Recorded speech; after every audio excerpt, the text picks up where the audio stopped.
The living room smelled of balloons, cake frosting, and cheap candles. My son, Daniel, had just turned 8 years old, and he was buzzing with the kind of joy only kids can feel. He wore a silly paper crown from the dollar store, his cheeks flushed pink as he held out slices of cake to anyone who'd take them. "Grandma, Grandpa, I saved this piece for you," he said softly, holding out a plate toward my parents. His little hands shook slightly, but his eyes were hopeful. I froze at the table, watching. Every time he tried to please them, they found a way to crush him. But part of me had hoped, just for this one day, they'd let him be. Instead, my mom sneered, eyeing the cake like it was garbage. She pushed the plate back at him, her voice sharp. "Keep it, dog. Dogs eat scraps, not us. Please subscribe to our channel and tell us in comments from where are you watching this video." The room went dead quiet. My son's smile fell instantly, his crown slipping sideways on his head. "Mom!" I snapped, jumping to my feet. "He's just a child. It's his birthday." She cackled, waving her hand like I was ridiculous. "What? Someone has to tell the truth. He's a mutt like his mother. He'll never be worth anything. You think sugar on a plate makes him special?" My dad, sitting beside her, leaned back in his chair, folding his arms. His lips curled into the cruel grin I knew too well. "Stop wasting our time with this circus. Kick the boy outside if he can't sit quietly. We don't need dogs begging at our table." Daniel's lips trembled. "Grandpa," he whispered, his voice cracking. But Dad was unmoved. He stood, yanked Daniel's arm, and shoved him toward the door. My son stumbled, almost falling, his crown tumbling to the floor. Dad kicked it aside with his shoe like it was trash. "Out," he barked. "Dogs don't belong here." The laughter that followed still echoes in my ears. My mother laughed so hard she slapped her knee.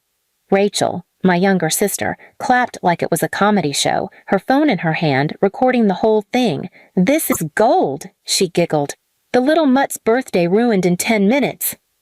Daniel turned to me, eyes wide and wet, his small frame shaking as he whispered, "Mommy." "Why?" That one word tore through me. I grabbed him, pulling him close, shielding him from their jeers. My hands shook with rage as I looked at my parents, the people who were supposed to be his grandparents. "Get out of my house," I hissed, my voice low but fierce. But they just laughed harder. My mom pointed at me. "Look at her, defending her little mutt. You'll drag him down just like you dragged yourself, a dog raising a dog. Pathetic." My dad smirked, tapping Rachel's phone. "Save that video. One day when he begs for work or food, we'll remind him he was never more than this." Daniel buried his face in my chest, sobbing quietly. I rubbed his back, whispering promises I wasn't sure how to keep, but inside something snapped. I'd lived with their cruelty my entire life. The names, the slaps, the humiliation, I swallowed it all. But watching them spit venom at my son, on his birthday, broke something I didn't know could break. I lifted my head slowly, locking eyes with them as their laughter faded into smirks. "You'll regret this," I said, my voice trembling not from fear, but from certainty. Mom rolled her eyes. "Empty threats from empty people." Dad smirked. "We made you. We can break you again. You and your mutt." Rachel held her phone higher, zooming in on Daniel's tear-streaked face. "Smile for the camera, doggy boy." I snatched a plate from the table and hurled it against the wall. It shattered into 100 pieces, silencing the room. Everyone stared. Even Daniel looked up at me, startled. I bent down, wiped his tears, and whispered so only he could hear. "They think they won today, but you'll see, baby. They just lit the fire that'll burn everything they love." As I held him in my arms, watching my parents smirk, I wasn't broken anymore. I was awake. And they had no idea their cruelty had just signed their own destruction. That night, long after the balloons sagged and the cake sat untouched, Daniel lay curled beside me in bed. His crown was crushed in the trash, his cheeks still streaked from tears.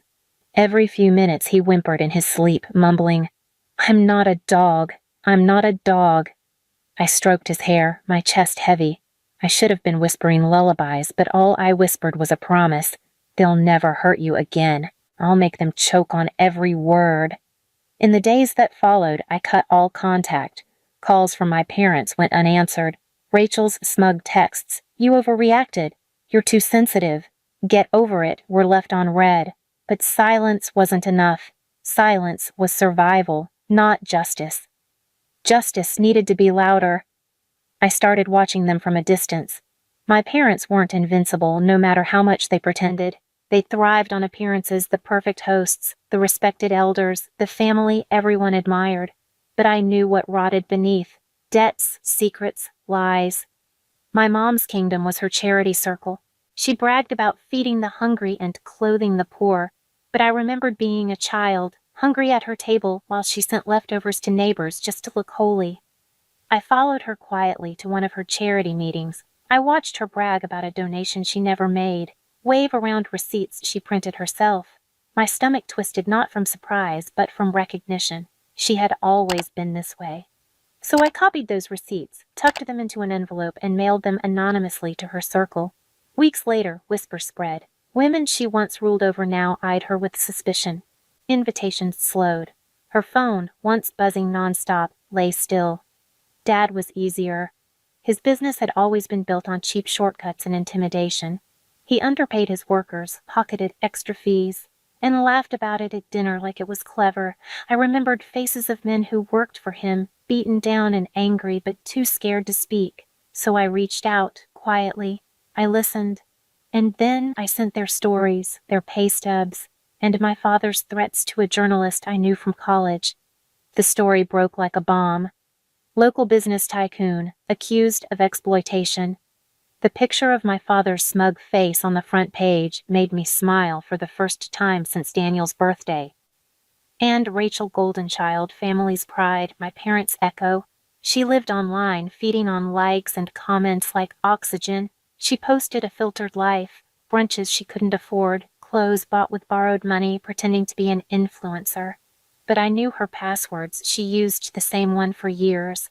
I didn't destroy her accounts. That would have been too merciful. Instead, I leaked her unpaid credit card statements to a gossip page she followed religiously. Her followers turned overnight. The comments shifted from queen and icon to liar and fraud. She cried online, begged for sympathy, but the internet doesn't forgive hypocrisy. The same way she once laughed at my son's tears, people now laughed at hers. Ethan, my husband, watched quietly. One night, as I sat at the table with receipts, notes, and printed screenshots scattered before me, he placed a hand on mine.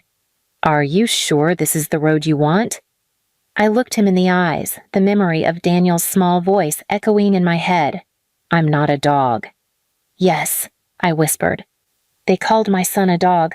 They'll kneel like dogs before this is over." And so I kept going.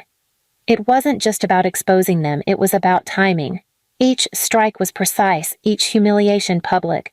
My parents scrambled, their empire of pride collapsing brick by brick. Their friends disappeared, their money bled out. Rachel screamed at them for help, but they were drowning too. I waited, patient, silent, until the night came when I knew it was time. Time to remind them of Daniel's birthday. Time to force them into the same position they shoved my son into, begging, on the floor, stripped of dignity. The collapse came quicker than they expected. By spring, their circle of friends wouldn't take their calls. Dad's business contracts evaporated, lawsuits stacked on his desk like unpaid bills. Mom walked into the market and heard whispers, women clutching purses tighter, smirks curling when her back turned. Rachel's online empire was rubble brands pulled out, her friends blocked her, and she drowned in debt. I watched them drown, but I didn't pull them under yet. I waited until desperation carved lines into their faces, until pride was a memory. That's when I sent the invitation. It was simple. Come to Daniel's birthday. If you want help, you'll show up. The irony wasn't lost on me. The last time they destroyed his birthday, this time it would destroy them. They arrived late, thinner, quieter. Dad's suit hung loose, his tie missing. Mom's jewelry was gone, her fingers bare. Rachel's eyes were red, phone clutched but cracked. They looked like ghosts of the people who once sneered at me in my own home. The living room was quiet except for Daniel's laughter as he decorated his cake with sprinkles. He looked up when they walked in, his smile fading into fear. He gripped my hand, whispering, "Do they have to be here?" I bent down. "Yes, baby, but this time you'll see." I had arranged 3 chairs in a row, a candle burning on the table in front of them. Nothing fancy, just one flame, the same kind they used to burn me with words and fire, and beside it I placed Daniel's crushed paper crown from last year, taped back together but still bent. "Sit," I said flatly. They obeyed, shuffling like shadows. Dad tried to speak first, clearing his throat. "We didn't come here for games. You need me," I cut him off. "Funny how a year ago you didn't need me. Or my son. You called him a dog. You kicked him out on his birthday. You laughed when he cried. Tell me, Dad, do you remember?" His face twitched. Mom shifted uncomfortably, her voice weak. "We were joking. It was just joking," I snapped. "You burned an 8-year-old heart with your cruelty." "You made him feel like less than human. And you laughed." Daniel peeked from behind me, his small hand clinging to mine. His voice was soft but steady. "They called me a dog, Mom." Silence hung heavy. I pointed at the floor in front of them. "Kneel." Their eyes widened. "What?" Rachel whispered. "You heard me. You wanted my son on the ground, begging like a dog. Tonight, you get on your knees and beg him." Dad's nostrils flared. "You can't." "Can't?" I leaned forward, my voice calm but cold. "I've already taken everything from you. Your money, your friends, your reputation. You think you still have pride to protect? Kneel or walk out with nothing, and this time there will be no coming back." For a long moment, no one moved. Then Mom's legs buckled first. She sank slowly, tears streaming down her face. Rachel followed, sobbing openly, her mascara streaking down her cheeks.